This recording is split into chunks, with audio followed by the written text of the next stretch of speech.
Hello दोस्तों, आज हम क्लास 10th में हमारा चैप्टर नंबर 3 है दो चर वाले रैखिक समीकरण युग्म। दो चर वाले रैखिक समीकरण युग्म, यहाँ हमको देखने की दो बातें मिल रही हैं। एक तो बात कर रहा है दो चर और यहाँ पे युग्म। युग्म मीन्स होता है जोड़ा, मीन्स हमको दो समीकरण दिया जाएगा दो चर वाले। यहाँ दो चर की बात कर रहा है, दो चर रहेंगे। जैसे चर मैंने बताया, चर को बोलते हैं क्या, जिसकी वैल्यू फिक्स ना हो। X Y Z P Q R S means English alphabet के आपके कोई भी अक्षर विथ कांस्टेंट यानी 1 2 3 या इसके साथ दे सकता है।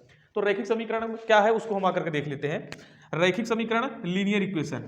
अब अगर आपसे कोई पूछ ले, जैसे आपने बोला कि क्लास 10th में चैप्टर नंबर 3 है दो चर वाले रैखिक समीकरण युग्म, आपसे कोई पूछे कि रैखिक समीकरण क्या होता है, तो हम रैखिक समीकरण आप कैसे बताएंगे क्या होता है। यहाँ पे आपको पहले रैखिक समीकरण देख लेना। जिस समीकरण में चर की घात एक हो रैखिक समीकरण कहलाता है।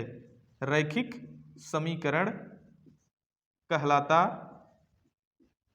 है। अब यहाँ चर मैंने आपके बाद बताया, चर जैसे x y z हमारे सब क्या हैं, चर हैं। अब यहाँ अगर कोई आपसे पूछे यहाँ पे x की घात कितना है, तो आप कह दोगे एक, यानी हम x की घात एक लिखें या नॉर्मली x लिख दें तो एक ही वैल्यू होगी वहाँ पे।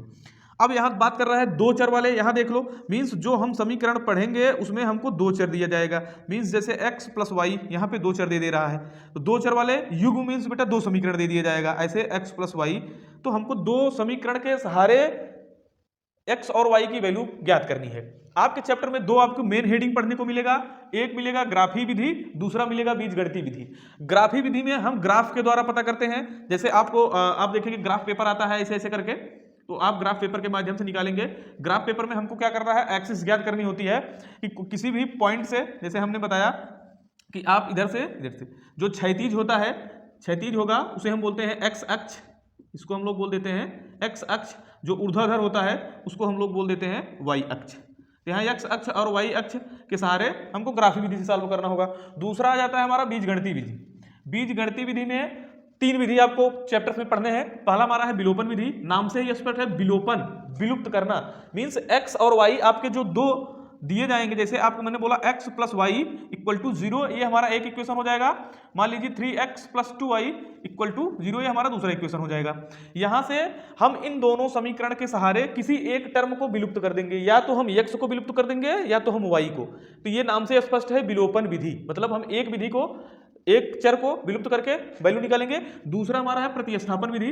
प्रतिस्थापन आपको लग रहा है नाम से ही, प्रतिस्थापन जैसे कोई चीज स्थापित नहीं करते हैं। जैसे हम लोग किसी मंदिर में किसी देवी या देवता की मूर्ति को ले जाकर के स्थापित करते हैं, वो कहीं भी रहता है, ला करके हम लोग मूर्ति वहां पे रखते हैं। सेम यहाँ मूर्ति की बजाय यहाँ प्रतिस्थापित करना है। मीन्स जैसे मैंने समीकरण एक से आप कह दोगे सर x इक्वल टू क्या हो जाएगा, बोलोगे a प्लस वाई, उधर जाएगा सर माइनस वाई हो जाएगा। तो ये x बराबर माइनस वाई को आप ये समीकरण दो में क्या करके लोगे, ला करके आप प्रतिस्थापित कर देंगे, यहां से हो जाएगा।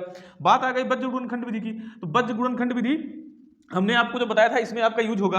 आप इससे पहले वाली वीडियो देख लेंगे, मैं उसका लिंक डिस्क्रिप्शन में आपका दूंगा। जैसे मैंने बताया था कि आप ax plus bx plus c बराबर 0, ये हो जाता है व्यापक समीकरण। यह है हमारा व्यापक समीकरण। व्यापक समीकरण हमारा ax plus bx plus c, ax plus by plus c। जैसे मान लीजिए आपको हम यहां दिखा रहे हैं, एक समीकरण हमको दिया गया है ax प्लस बी वाई बराबर सी, ये हमारा व्यापक समीकरण हो गया। हम इसको बोल देते हैं अपना व्यापक समीकरण। दो चर वाले रैखिक समीकरण का यह व्यापक समीकरण है। जैसे हमको यहाँ दिया गया 2x plus 3y equal to 5।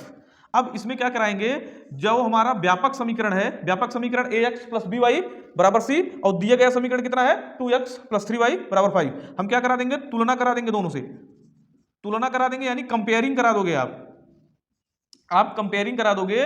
Comparing कराने से मिलेगा क्या, देखेंगे आपका यहां भी x चर है, यहां भी x चर है, लेकिन यहां x का गुणांक 2 है, यहां x का गुणांक a है, यानी आपका a की वैल्यू मिल जाएगा 2। यहां पे देखेंगे y है, यहां भी y है, यहां y का गुणांक है 3, यहां y का गुणांक है b, यानी आपको मिल जाएगा b बराबर 3। यहाँ c है, यहाँ 5 है, c बराबर मिल जाएगा 5। तो ये a b c के जब वैल्यू निकालोगे उसके माध्यम से जो हम सॉल्व करेंगे वो हमारा हो जाएगा बज्र गुणनखंड विधि।